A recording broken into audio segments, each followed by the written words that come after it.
Everyone welcome back to the channel. This is Kavya Agarwal. So हमारा accounts का board exam start होने वाला है, कुछ ही दिन है। 24th को हमारा एग्जाम है। आज 17th है, ठीक है। सो अब मैं उन बच्चों से बात करना चाहूंगी, या ये वीडियो उन लोगों के लिए जिन्होंने अभी तक अकाउंट्स में कुछ पढ़ा ही नहीं है। ठीक है, देखो अलग अलग कैटेगरी के स्टूडेंट्स होते हैं। कुछ होते हैं जिन्होंने सब कुछ ही पढ़ लिया होता है। कुछ होते हैं जो नहीं होते इतने इंटरेस्टेड स्टडीज में, या जिनका हर किसी का अपना एक फेवरेट सब्जेक्ट होता है ना यार। किसी को अकाउंट्स नहीं पसंद, किसी को इकोनॉमिक्स पसंद है, बिजनेस पसंद है। तो अब हमें पास तो होना है ट्वेल्थ में कैसे भी करके, है ना। हो सकता है आपको ट्वेल्थ के बाद स्टडीज में ना रह के कुछ इंटरेस्टिंग फील्ड में जाना हो जहाँ पे पढ़ाई का लेना देना ही नहीं है, बट स्टिल अकाउंट्स हमारा सब्जेक्ट है। सो अकाउंट्स में आप कैसे अब पासिंग मार्क्स ले सकते हो, हम क्या पढ़ लें कि हमारे एटलीस्ट 27 मार्क्स तो आ जाएं, ताकि हम अपने एग्जाम को क्लियर कर लें और हमें कोई भी प्रॉब्लम ना आए। ठीक है।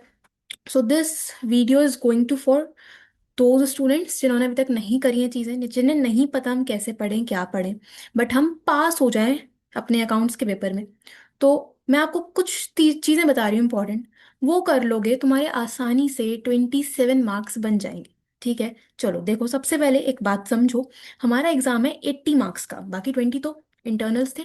सो 80 में से आपको 27 कहीं ना कहीं से हमें बना लेने हैं, 27 हमें स्कोर करने हैं। ठीक है। अब आपको पता है आपके पास देखो दो बुक्स हैं, सॉरी दो पार्ट्स हैं। हमारे पास पार्टनरशिप जो है वो 36 मार्क्स की है। ठीक है। कंपनीज 24 मार्क्स की है। और एनालिसिस वाली बुक है आपके पास 20 मार्क्स की। ठीक है।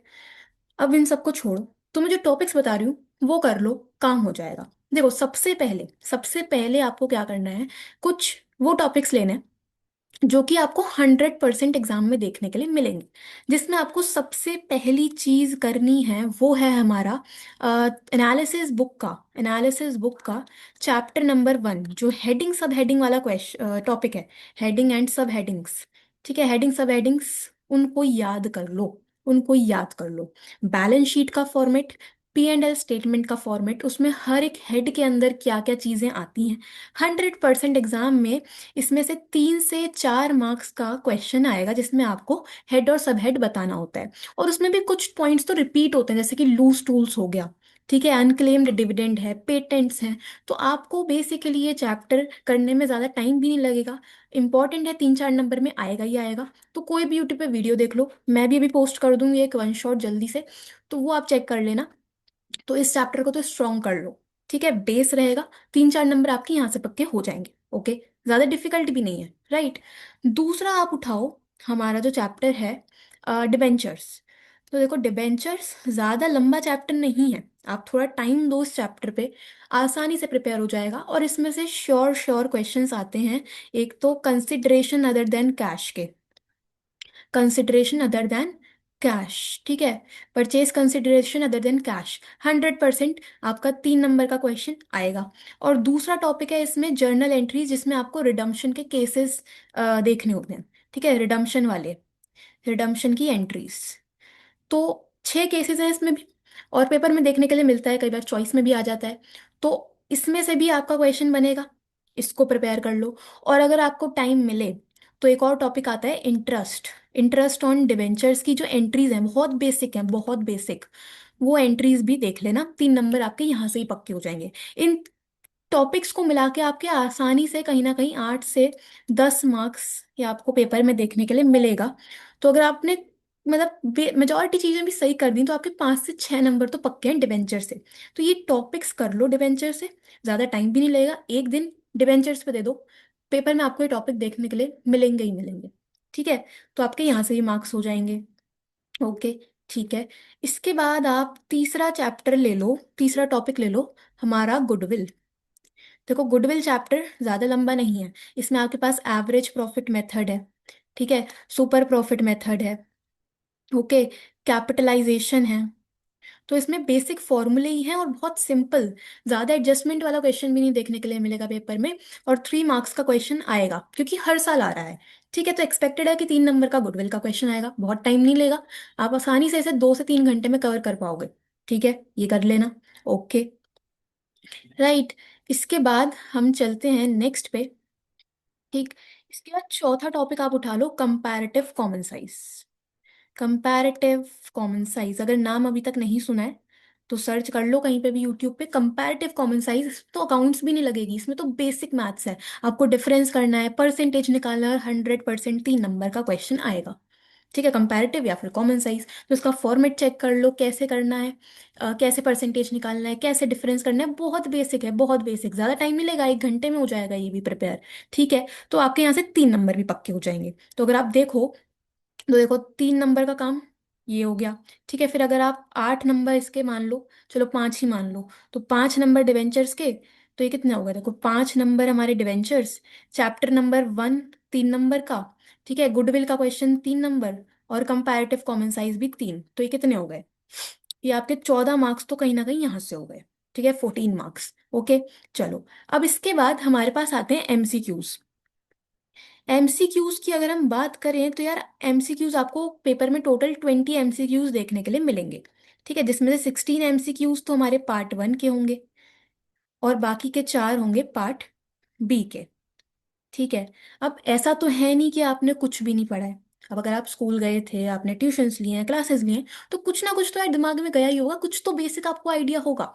तो आपको एमसीक्यूज में 20 में से चलो 2 3 एमसीक्यूज तो आते ही होंगे। ठीक है, 2 3 एमसीक्यूज तो आते ही होंगे। बाकी में क्या करना, बाकी में क्या करना, कोई भी एक ऑप्शन उठाना।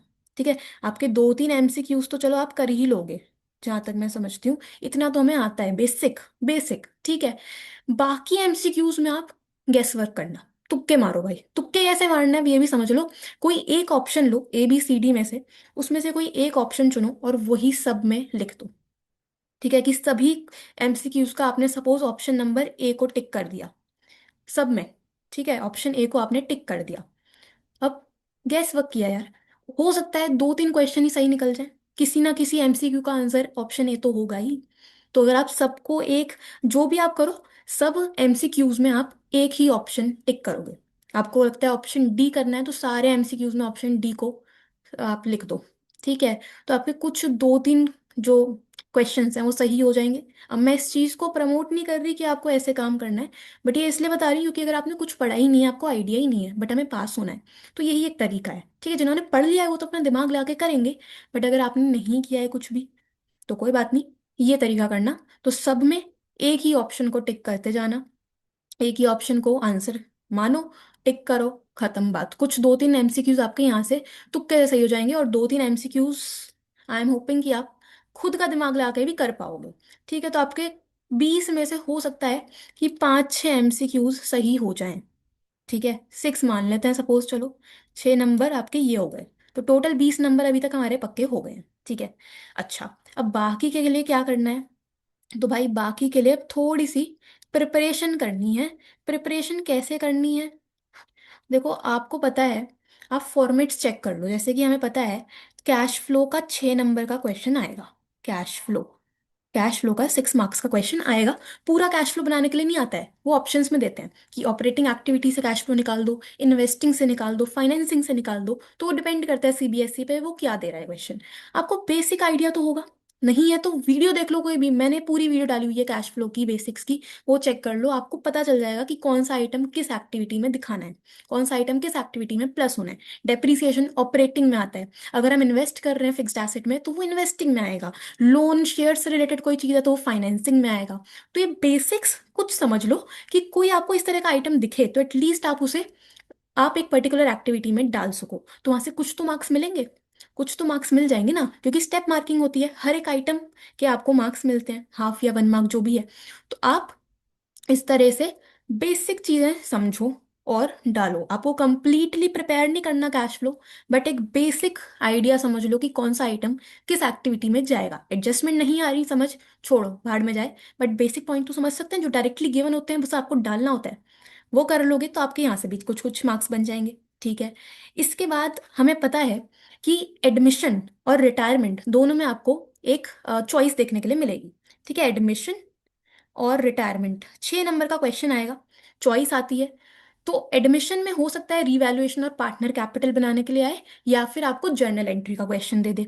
ठीक है, और रिटायरमेंट में रीवैल्यूएशन और पार्टनर कैपिटल बनाने के लिए आ सकता है। ठीक है, तो अब दोनों में ही रीवैल्यूएशन तो कॉमन है, और रीवैल्यूएशन आपको काम आएगा। सो रीवैल्यूएशन अकाउंट सीख लो भाई, सिंपल है। रीवैल्यूएशन अकाउंट में कुछ भी नहीं है, एसेट्स एसेट्स और लाइबिलिटी डालने होते हैं। उनका नेचर समझ लो कि कौन सा आइटम डेबिट, कौन सा आइटम क्रेडिट, रीवैल्यूएशन के बेसिक समझो, मार्क्स मिलेंगे आराम से आपके यहाँ से। रीवैल्यूएशन बनाने के भी ना 2 से 3 नंबर पक्के हो जाएंगे। ठीक है, कैश फ्लो के 2 नंबर मान लो चलो। राइट, तो रीवैल्यूएशन सीख लो, 2 से 3 नंबर पक्के। इसके बाद हमें पता है कि हमारे पास पार्टनर्स कैपिटल अकाउंट है। भाई पार्टनर कैपिटल कहीं ना कहीं तो बनाने के लिए आएगा ही आएगा। एडमिशन रिटायरमेंट में आपको पार्टनर कैपिटल बनाना होगा। बेसिक आइटम्स हैं। नेचर पकड़ो कि कैपिटल किस साइड इंक्रीज होती है, किस साइड डिक्रीज होती है, आइटम डालो। जिस तरह से तुम डालते जाओगे ना, तुम्हारे हाफ हाफ मार्क्स तुम्हें मिलते हैं, स्टेप मार्किंग होती है। तो ये सीख जाओ। ठीक है, इसके बाद आप देख लो हमारा जो डिसोल्यूशन है। सो डिसोल्यूशन में आप रियलाइजेशन अकाउंट सीख जाओ, अगर बेसिक सीख जाओ। एडजस्टमेंट नहीं आ रही समझ, कोई बात नहीं, बट रियलाइजेशन अकाउंट में डेबिट में क्या आएगा, सारे एसेट्स। क्रेडिट में क्या आएंगी, सारी लाइबिलिटी। वो ब्रॉट डाउन करने के ही मार्क्स होते हैं 2 नंबर तो। ठीक है, रियलाइज किस वैल्यू पे होते हैं वो तो अलग चीज है, बट बैलेंस शीट से सिर्फ एसेट्स को लिख देना और लाइबिलिटीज को लिख देने में भी आपको 2 नंबर मिल जाएंगे भाई।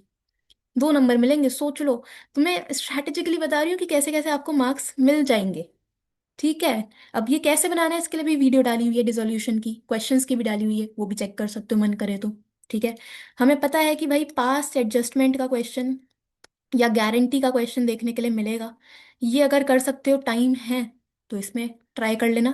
3 नंबर यहाँ से पक्के हो जाएंगे। गारंटी का तो एमसीक्यू भी बहुत बार आता है, एक एमसीक्यू आता है और एक क्वेश्चन आपको देखने के लिए मिलता है। ठीक है, P&L एप्रोप्रिएशन अगर सीख सकते हो, बहुत बेसिक है, तो वो सीख जाओ। तुम सोच रहे होंगे मैं सबको ही बेसिक बता रही हूँ, बट ये सच में बहुत सिंपल टॉपिक्स हैं जिनमें आपको टाइम नहीं लगेगा, और अगर आप कर लोगे तो आपको कुछ कुछ मार्क्स मिल जाएंगे। 100% नहीं करना, बेसिक्स पकड़ो, कॉन्सेप्ट्स पकड़ो, डेबिट क्या होना है, क्रेडिट क्या होना है, आपके मार्क्स वहां से बनते जाएंगे। ठीक है, तो देखो कितने बन गए, 2।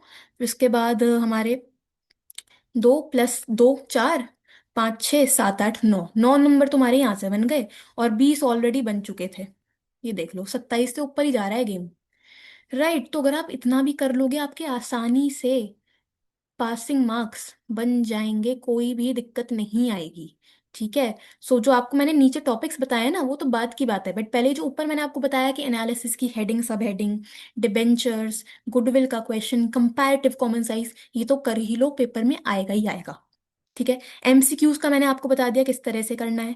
बाकी ये जो कुछ और टॉपिक्स मैंने आपको बताया, cash flow, revaluation, partner capital, dissolution, इनको और देख लेना, कॉन्सेप्ट्स बना लो बस।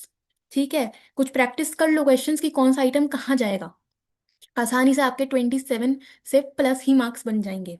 ठीक है, तो ये अब करो, 5 6 दिन है, आसानी से हो जाएगा, और कोई टेंशन की बात नहीं है। इजीली आप लोग पास भी हो जाओगे। ठीक है, कोई और डाउट है या कोई और प्रॉब्लम अगर आप फेस कर रहे हो अभी इस पॉइंट पे, तो मुझे कमेंट कर देना, बाकी मैं उस पर वीडियो बना दूंगी। ठीक है, मिलते हैं नेक्स्ट वीडियो में। और अगर आपको PYQs प्रैक्टिस करने हैं किसी भी चैप्टर के अकाउंट्स में से, तो उसकी वीडियोस पोस्टेड हैं। सैम्पल पेपर की वीडियो ही मैंने पोस्ट करी है, वो भी चेक कर लेना। कॉन्सेप्ट्स की वीडियोस भी मैं पोस्ट कर ही रही हूँ। ठीक है, चलो, all the best, thank you so much.